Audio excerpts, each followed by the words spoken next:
Wow, nakabili na po ako ng bigas. Awa ng Diyos. Maraming salamat sa Panginoon at binigyan mo na naman kami ng maraming kakainin sa araw-araw. Yan.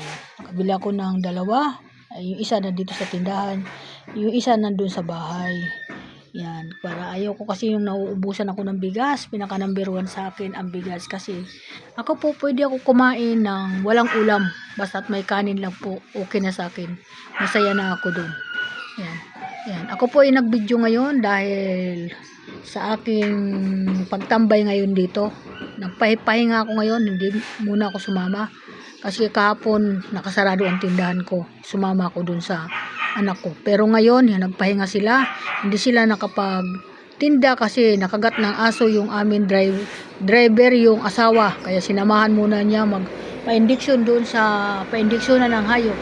Yan ang sinasabi ko, ingat po tayo mga guys, mga busing, mga follower at mga viewer. Dahil marami po ngayon sa panahon nangangagat, hayop. Siguro itong mga ito ay naiinitan kaya sila irita sa kanilang mga sarili.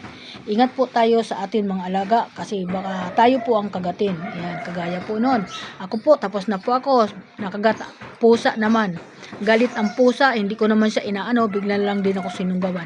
Kagaya kanina ng umaga, bigla lang din sinunggaban yung asawa ng driver namin. Kaya tumakbo sila sa indeksyonan para malapatan ng pangunang indeksyon. Yan. Ganyan din po ang nangyari sa akin. Pero sa akin, hindi ako nakatakbo agad kasi nagpunta ako ng Pangasinan. Bali, kinabukasan pa sa amin, umabot pa ako ng 2 araw bago na indeksyonan. Yun pala, delikado pala yun. Okay, thank you so much. Ang mga anak ko, mag-ingat, ha? Kay Lani, kay Sylvia, kay Mel, kay Judith. Yan. Sa lahat ng mga nagbabiyahe, kay Bino, sa mga apo ko, mag-ingat, ha? Lalo na sa apo ko. Na si Bangbang, ingat ka lagi, apo. I love you so much sa'yo. Lagi ka mag-ingat, kakain. Huwag magpakalipas ng gutom. Ang likod, pag pinapawisan, lagyan ng sapin para hindi kayo nabababara ng pawis.